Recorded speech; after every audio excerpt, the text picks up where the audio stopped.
तो hello my home science learner, मैंने आप लोगों को कार्बोहाइड्रेट तक संपूर्ण थ्योरी दे दी थी। फुल डिटेल में आप लोगों को कार्बोहाइड्रेट बता दिया था। अब आज से हम स्टार्ट करने जा रहे हैं वसा का टॉपिक। तो वसा क्या होती है? वसा हमारे कार्बन, हाइड्रोजन और ऑक्सीजन से मिलकर बनती है। तो जो कार्बोहाइड्रेट में पाया जाता है, कार्बोहाइड्रेट में भी कार्बन, हाइड्रोजन और ऑक्सीजन होता है, और वसा में भी कार्बन, हाइड्रोजन और ऑक्सीजन होता है। तो यह क्या होती है? ग्रीस की बात चिकनी होती है। 1 ग्राम वसा से हमें 9 किलो कैलोरी ऊर्जा प्राप्त होती है। जहाँ आपको कार्बोहाइड्रेट से 1 ग्राम कार्बोहाइड्रेट से 4 किलो कैलोरी ऊर्जा प्राप्त हो रही थी, वहीं जो आपका वसा होता है उससे 9 किलो कैलोरी ऊर्जा प्राप्त होती है। तो वसा जो होता है वो एस्टर बंध के माध्यम से आपस में जुड़े होते हैं। जो वसा के अणु होते हैं वो एस्टर बंध के माध्यम से आपस में जुड़ते हैं।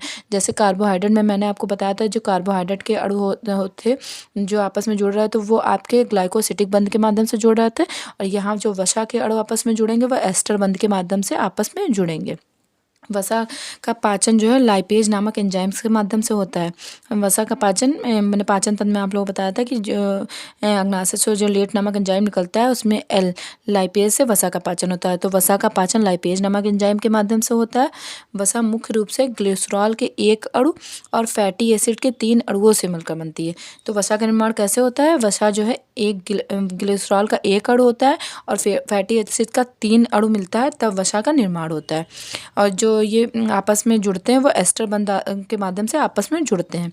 इस संरचना को जो 1 ग्लिसरॉल होती है और 3 फैटी एसिड होते हैं, जब ये आपस में जुड़ते हैं तो ये जो संरचना बनती है, इस संरचना को ट्राइंग्लिसराइड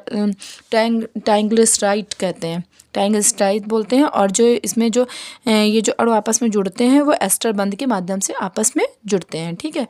तो वसा कितने प्रकार की होती है? वसा 2 प्रकार की होती है। कौन कौन सी होती है? एक होती है आपकी संतृप्त वसा और एक होती है आपकी असंतृप्त वसा। ठीक है। तो चलिए आगे देखते हैं। तो देखते हैं सबसे पहले संतृप्त वसा के बारे में।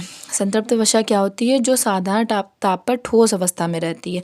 यानी कि जब जो आपका नारियल का तेल है, नारियल के तेल को आप जब बहुत जाड़े में रख देते हैं तो जब ठंडी के दिनों में वो आप देखते हैं कि नारियल का तेल आपका जम जाता है। ठीक है। वो जम जाता है क्यों? क्योंकि वो संतृप्त वसा का उदाहरण है। तो जो आपके ऑयल ऐसे हैं जो जम जा रहे हैं, जो साधारण ताप पर जम जा रहे हैं, वो आपके हैं संतृप्त वसा। और जो आपके नहीं जम रहे हैं वो आपके असंतृप्त वसा। तो नारियल के तेल के माध्यम से आप इसको बहुत आसानी से याद कर सकते हैं। तो चलिए समझते हैं। संतृप्त वसा क्या है? जो साधारण ताप पर ठोस अवस्था में रहे, अर्थात जिसमें कार्बन, हाइड्रोजन के अणुओं की संख्या पूरी रहती है और यह एक बंध के माध्यम से जुड़े होते हैं। इसको सबसे अच्छा पहचानने का तरीका ये है कि ये ठोस अवस्था में, मतलब जो टेम्परेचर होता है उसमें यह जम जाती है। और दूसरी बात, इसमें एक बंध पाया जाता है। ये एक बंध किस में पाया जाता है? आपकी ये संतृप्त वसा में एक बंध पाया जाता है। उसके बाद में यह पशु वसा में सर्वाधिक मात्रा में पाई जाती है। जैसे हो गया आपका मांस, मछली और ये सब जितने भी पशुओं से प्राप्त होने वाली वसा है उसमें जो है आपका संतृप्त वसा पाई जाती है। उसके बाद उसके साथ साथ ये उष्णकटिबंधीय तेलों जैसे नारियल का तेल, ताड़ का तेल में भी ये संतृप्त वसा आपकी पाई जाती है। तो संतृप्त वसा के देखते हैं, संतृप्त वसा के प्रकार को देखते हैं। आपका ये हो गया ब्यूटरिक अम्ल हो गया, स्टेरिक अम्ल हो गया, पॉमेटिक अम्ल हो गया, लॉरिक अम्ल हो गया। तो जो ब्यूटरिक अम्ल होता है ये मक्खन में सर्वाधिक मात्रा में मिलता है। इसके अतिरिक्त घी और पशु वसा, पशुओं से जो भी वसा प्राप्त होती है उसमें ब्यूटरिक अम्ल पाया जाता है। उसके बाद स्टेयरिक अम्ल जो आपका होता है वो शिया बटर और जितने भी डेयरी उत्पाद होते हैं जो कि मार्केट में मिलते हैं, डेयरी उत्पाद, उसमें ये स्टेयरिक अम्ल पाया जाता है। उसके बाद में देखते हैं पामेटिक अम्ल, जो ताड़ का तेल होता है उसके साथ में मांस और मक्खन, इसमें पामेटिक अम्ल में जो है आपका ताड़ के तेल में, मांस और मक्खन में पाया जाता है। लॉरिक अम्ल ये नारियल में पाया जाता है, उसके साथ में मक्खन में भी यह सर्वाधिक मात्रा में पाया जाता है। और इसके साथ जो आपके साबुन होते हैं, ये जो जितनी साबुन और जितनी क्रीम बनाए जाते हैं उसमें ये लॉरिक अम्ल मिलाया जाता है। ठीक है, पाया जाता है। उसके बाद में देखते हैं, आपने देखा संतृप्त वसा। संतृप्त वसा के 4 प्रकार: ब्यूटरिक अम्ल, स्टेरिक अम्ल, पामेटिक अम्ल, लॉरिक अम्ल। अब देखते हैं असंतृप्त वसा। तो असंतृप्त वसा क्या होता है? जो साधारण ताप पर द्रव अवस्था में रहती है, अर्थात जिसमें कार्बन व हाइड्रोजन के अणुओं की संख्या में असमानता हो तथा यह द्विबंध से जुड़े हो। उसमें क्या था? उसमें जो आपने इससे पहले जो संतृप्त वसा देखा था उसमें कार्बन और हाइड्रोजन की संख्या जो है थी वो बराबर थी, संख्या पूरी थी। तो इसमें जो है कार्बन और हाइड्रोजन की संख्या पूरी होती है और एक बंध पाया जाता है, एक बंध पाया जाता है, इसलिए हाइड्रोजन का प्रवेश नहीं हो पाता है। और जो ये आपकी असंतृप्त वसा है इसमें द्विबंध पाए जाते हैं और इसमें कार्बन और हाइड्रोजन की संख्या में असमानता होती है, तो इसमें हाइड्रोजन का प्रवेश भी हो जाता है और साथ ही साथ इसमें द्विबंध पाए जाते हैं। ठीक है, जो हृदय के रोगी होते हैं और जो जिनको हार्ट से संबंधित जितनी भी समस्याएं हैं उन रोगियों के लिए असंतृप्त वसा उत्तम मानी जाती है। क्यों उत्तम मानी जाती है? क्योंकि यह साधारण ताप पर द्रव अवस्था में रहती है। जितने भी वनस्पति जगत से प्राप्त होने वाली वसाएं हैं वो इसके मूल उदाहरण में आती हैं। कि कौन सी? असंतृप्त वसा। आप संतृप्त वसा को पश वसा के नाम से भी जान सकते हैं और संतृप्त वसा को वनस्पति जगत से प्राप्त होने वाली वसा के माध्यम से भी आसानी से जान सकते हैं। उसके साथ साथ संतृप्त वसा वो होती है जो साधारण ताप पर जम जाती है और आपकी असंतृप्त वसा वो होती है जो साधारण ताप पर जमती नहीं है। और जो आपकी संतृप्त वसा होती है उसमें क्या होता है? उसमें एक बंध पाया जाता है और जो आपकी असंतृप्त वसा पाया होती है उसमें द्विबंध पाई जाती है। इसमें संतृप्त वसा में क्या होता है कि कार्बन और हाइड्रोजन की संख्या में समानता होती है और जो असंतृप्त वसा होती है इसमें कार्बन हाइड्रोजन की संख्या में असमानता होती है। असमानता होती है इसलिए हाइड्रोजन का प्रवेश हो जाता है और संतृप्त वसा जो होती है इसमें असमानता नहीं होती है, समानता नहीं होती है, इस कारण हाइड्रोजन का प्रवेश नहीं हो पाता है। ठीक है, तो इसको पशु वसा के माध्यम से बहुत आसानी से याद कर सकते हैं और इसको असंतृप्त वसा को वनस्पति वसा के माध्यम से बहुत ही आसानी से याद कर सकते हैं। ठीक है, तो देखते हैं असंतृप्त वसा को। तो असंतृप्त वशीय अम्ल जो होते हैं वो भी दो प्रकार के होते हैं। इसमें कौन सा होता है? इसको आप मूफा और पूफा के माध्यम से आसानी से याद कर सकते हैं। ये इसका शॉर्ट फॉर्म है। तो इसका फुल फॉर्म क्या है? मूफा का mono unsaturated fatty acid. Mono तभी होता है जब एक होता है, ठीक है, और पॉली तब होता है जब अनेकों आपस में जुड़ते हैं। ठीक है, तो मूफा का मोनो अनसैचुरेटेड फैटी एसिड और जो पूफा हो गया वो आपका पॉली अनसैचुरेटेड फैटी एसिड।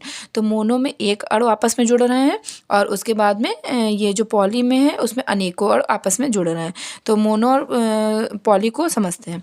तो यह जो है यह एक द्विबंध, देखिए इसमें द्विबंध पाया गया है। जो मोनो अनसैचुरेटेड फैटी एसिड है इसमें क्या है? इसमें भी द्विबंध है और उसमें भी द्विबंध है।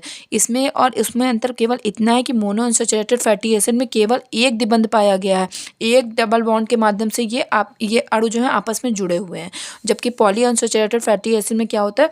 इसमें दो या दो से अधिक जो है द्विबंध या डबल बॉन्ड पाए जाते हैं जिसके माध्यम से इसके अणु आपस में जुड़ते हैं।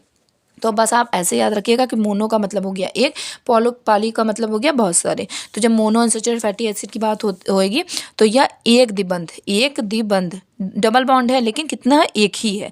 एक द्विबंध डबल बॉन्ड के माध्यम से आपस में जुड़े होते हैं। क्या? मोनो अनसैचुरेटेड फैटी एसिड के अणु जो होते हैं वह एक द्विबंध डबल बॉन्ड के माध्यम से आपस में जुड़े होते हैं। इसके जो उदाहरण है ये इसमें आप आता है पामेटोलिक अम्ल, ऑलिक अम्ल, इर्विक अम्ल। इसमें ऑलिक अम्ल सबसे ज़्यादा पूछा जाता है और इसके साथ देखते हैं पामेटोलिक अम्ल। तो अभी आपने आगे जो ये पढ़ा था, ये आगे आपने जो पढ़ा था पॉमेटिक अम्ल, ये जो पॉमेटिक अम्ल होता है यही जब शरीर में जाता है तो यह परिवर्तित होकर पामेटोलिक अम्ल में परिवर्तित हो जाता है। ठीक है, इसी कारण जितने भी पशुओं से प्राप्त होने वाली वसा है उसका स्रोत भी पामेटोलिक अम्ल पाया जाता है। जो इसके अंतर्गत आता है आपका जैतून का तेल, देखिए मछली का तेल, सुअर का तेल, समुद्री हिरण के सींग का तेल, पशु वसा व स्तन का दूध, यह पामेटोलिक अम्ल का उदाहरण है। ये कैसे हैं? क्योंकि जो हमारे शरीर में ये देखिए जो हमारे शरीर में ये पामेटिक अम्ल गया था, ये किस में था? मांस में था और पशु वसा में प्राप्त हो रहा था ये पामेटिक अम्ल। ये पामेटिक अम्ल जब शरीर में गया तो यही पामेटिक अम्ल आपका पामेटोलिक अम्ल में परिवर्तित हो जाता है। इस प्रकार से जो पामेटोलिक अम्ल होता है उसकी प्राप्ति का साधन भी ज़्यादातर पशु वसा का माध्यम कहलाता है। ठीक है, उसके बाद में देखते हैं ऑलिक अम्ल। तो ऑलिक अम्ल मैंने आपको बताया था कि जितने भी असंतृप्त वसा है जो ज़्यादातर वनस्पति जगत से प्राप्त होती है। तो सूरजमुखी का तेल हो गया, जैतून का तेल हो गया, राई हो गया, इसके अतिरिक्त वनस्पति तेलों में भी व्यापक रूप से प्राप्त होती है। उसके बाद में देखते हैं इर्विक अम्ल। तो इसमें आ गया आपका तिल का तेल, राई का तेल और सरसों का तेल जो इर्विक अम्ल का उदाहरण है। उसके बाद में देखते हैं पॉली अनसैचुरेटेड फैटी एसिड। ठीक है, तो मैंने आपको क्या बताया था? मोनो अनसैचुरेटेड फैटी में द्विबंध यानी डबल बॉन्ड तो पाया गया, देखिए दोनों में डबल बॉन्ड पाया गया क्योंकि ये असंतृप्त वसा के उदाहरण है। और संतृप्त वसा में एक बंध पाया जाता है और असंतृप्त वसा में दो बंध पाए जाते हैं। तो दोनों में द्विबंध पाए गए हैं लेकिन उसमें केवल एक द्विबंध पाया गया है। ठीक है, और जो आपका ये पॉली अनसैचुरेटेड फैटी एसिड है उसमें दो या दो से अधिक द्विबंध पाए गए हैं या डबल बॉन्ड पाए गए हैं। कितने? दो या दो से अधिक, और उसमें केवल एक एक द्विबंध के माध्यम से ये जुड़े हुए हैं और इसमें 2 या 2 से अधिक द्विबंध के माध्यम से जुड़े हुए हैं। कभी कभी ऐसा होता है कि इस तरीके से भी क्वेश्चन आप लोगों से पूछ लिया जाता है। उसके बाद में इसके अंदर आता है आपका ओमेगा 3 और ओमेगा 6, ठीक है। ओमेगा 3 के अंतर्गत आता है आपका लियोलेनिक और ओमेगा 6 में आता है लियोलिक। जो ओमेगा 3 है उसको में लियोलेनिक में आपका आता है अलसी का तेल, सोयाबीन का तेल और सैल्मन हैरिंग्स जैसी तेलीय वसीय मछलियाँ जिसमें वसा की मात्रा सर्वाधिक होती है। जो ये सैल्मन और हैरिंग्स जैसी मछलियाँ होती हैं उसमें वसा की मात्रा सर्वाधिक होती है। कौन सी वसा? आपकी लियोलेनिक की प्राप्ति होती है ओमेगा 3, ठीक है। असंतृप्त वसा की प्राप्ति इन मछलियों से सर्वाधिक मात्रा में होती है। और इसके बाद में ओमेगा 6 में आता है आपका लिनोलिक में आपका आता है सूरजमुखी का तेल, सोयाबीन का तेल इसमें भी है, सोयाबीन का तेल इसमें भी है, ठीक है। तो इसमें सूरजमुखी का तेल आता है, इसमें सोयाबीन का तेल आता है, उसमें कुसुम का तेल आता है, ठीक है।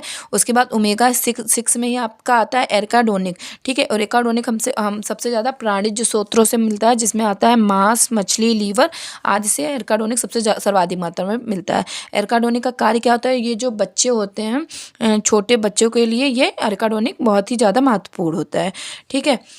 तो आज बस इतना ही बताते हैं। उसके बाद वसा का वर्गीकरण और जो वसा का आगे का रह गया है वो हम आपको नेक्स्ट पार्ट में बताएंगे। तो चलिए देखिए हमने क्या क्या देखा।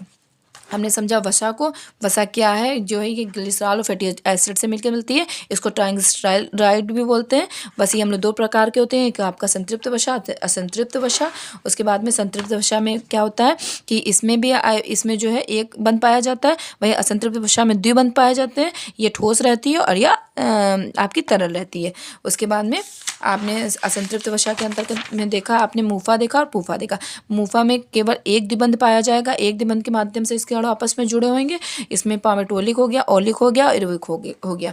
वही आपका जो पॉलीअनसैचुरेटेड फैटी एसिड में है उसमें ओमेगा 3 हो गया, ओमेगा 6 हो गया, एर्काडोनिक हो गया। ओमेगा 3 में आ गया लिनोलेनिक और ओमेगा 6 में आ गया लिनोलिक। और उसके बाद में एर्काडोनिक में जो प्राणिज जगत से जितने भी स्रोतों से प्राप्त होगी वो उससे एर्काडोनिक की प्राप्त होगी। फिर उसके बाद में नेक्स्ट पार्ट में वसा का वर्गीकरण और वसा के विषय में जो भी कुछ शेष रह गया वो हम आपको नेक्स्ट पार्ट में बताएंगे। तो प्लीज़ अगर वीडियो अच्छा लगे तो प्लीज़ लाइक करिएगा, सब्सक्राइब करिएगा, शेयर करिएगा। Thank you so much.